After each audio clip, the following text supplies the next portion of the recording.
नमस्कार, मी शीतल फुलके. शीतल्स रेसिपीमध्ये तुम्हा सर्वांचं खूप खूप खूप मनापासून स्वागत. तर आज मी बनवणार आहे दिवाळीचा पदार्थ, तो म्हणजे गुलाबजामुन. गुलाबजामुन मी खवा वापरून बनवणार आहे. तर खवा वापरून गुलाबजामुन कसे बनवायचे, त्यासाठी आपल्याला काय काय साहित्य लागतात ते बघूया. तर इथे मी गिट्सचं 200 ग्राम गुलाबजामुन पॅकेट घेतलेलं आहे. त्यानंतर दूध, विलायची आणि हे 100 ग्राम खवा आहे. त्यानंतर 1.5 ग्लास साखर आणि 2 ग्लास पाणी. आता एक पातेलं घ्यायचं मोठं, त्यामध्ये मी 2 ग्लास पाणी टाकून घेणार आहे. हे पाणी 2 ग्लास घेतलेलं आहे आणि 2 ग्लास पाण्यामध्ये आपल्याला 1.5 ग्लास साखर घ्यायची आहे. प्रमाण व्यवस्थित लक्षात ठेवा. 2 ग्लास पाण्यासाठी 1.5 ग्लास साखर घ्या. आणि आता आपल्याला याचा पाक बनवून घ्यायचा आहे.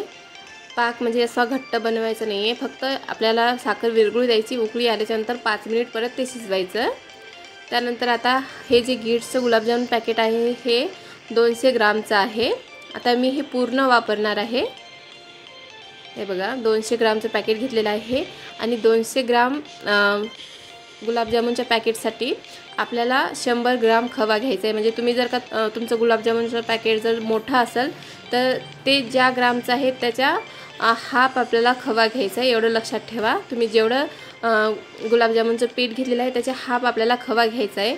पहिले खवा व्यवस्थित मिक्स करून घ्यायचा. ते छान मिक्स झाल्याच्या नंतर त्यामध्ये थोडं थोडं दूध टाकून आपल्याला ते छान आपलं पीठ मळून घ्यायचं आहे.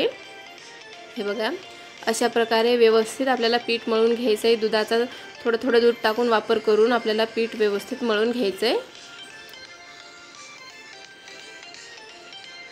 हे बघा, आपलं व्यवस्थित पीठ मळून झालेलं आहे. आता आपल्याला याचे जामून बनवून घ्यायचे, छोटे छोटे गोळे बनवून घ्यायचे आहे. मी एक प्लेट घेतलेली आहे. आता यामध्ये मी ज्या साईजचे करत आहे त्या साईजचे आपल्याला, हे बघा, या साईजचे आपल्याला छोटे छोटे गोळे करून घ्यायचे आहे. तुम्हाला ज्या आकाराचे आवडतात तुम्ही त्या आकाराचे केले तरीसुद्धा चालते. हे बघा, आता मी अशाच प्रकारे सर्व गुलाबजामुन बनवून घेणार आहे.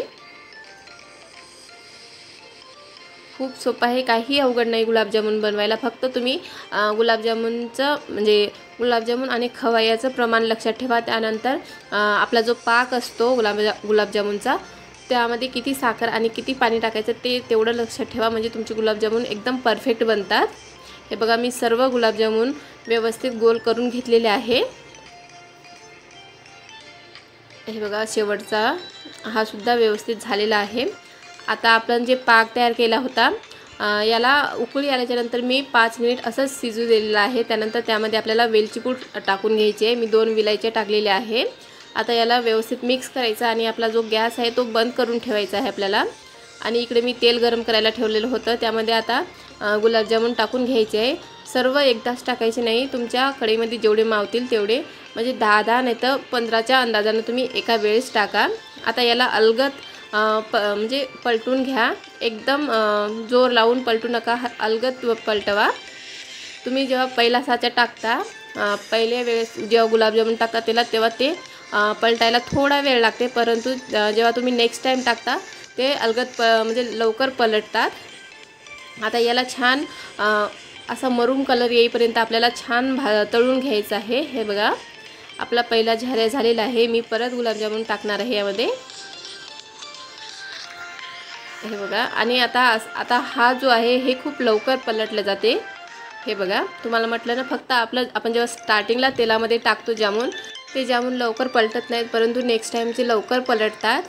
आणि आता हे असे सर्व आपल्याला एका रंगाचे करून घ्यायचे. मी मरून कलरचे करून घेते. तुम्हाला जर जास्त डार्क कलर आवडत असेल तुम्ही डार्क करा, तुम्हाला जर ब्राऊन कलर आवडत असेल तर तुम्ही ब्राऊन कलरचे सुद्धा करू शकता.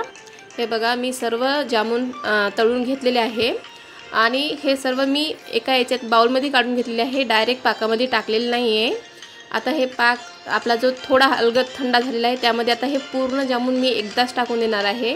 बऱ्याच जणी काय करतात, जसे तळतात तसे लगेच झाऱ्याने पाकामध्ये टाकतात, पण तसं न करता मी सर्व एकदाच टाकते. एकदा यासाठी की ते सर्व जामूनला एकसारखा पाक लागतो त्यासाठी. आता याला अर्धा घंटा आपल्याला असंच झाकून ठेवायचं आहे. आणि हे बघा, अर्धा घंटा झालेला आहे. आता मी तुम्हाला एक जामून काढून दाखवते.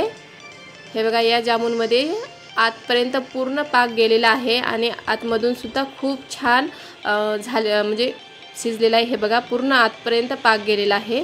तर कशी वाटली रेसिपी? आवडलीच तर लाईक, शेअर आणि कमेंट नक्की करा. भेटू मग अशाच नवीन व्हिडिओमध्ये. बाय. थँक्यू. स्वस्त राहा, मस्त खा.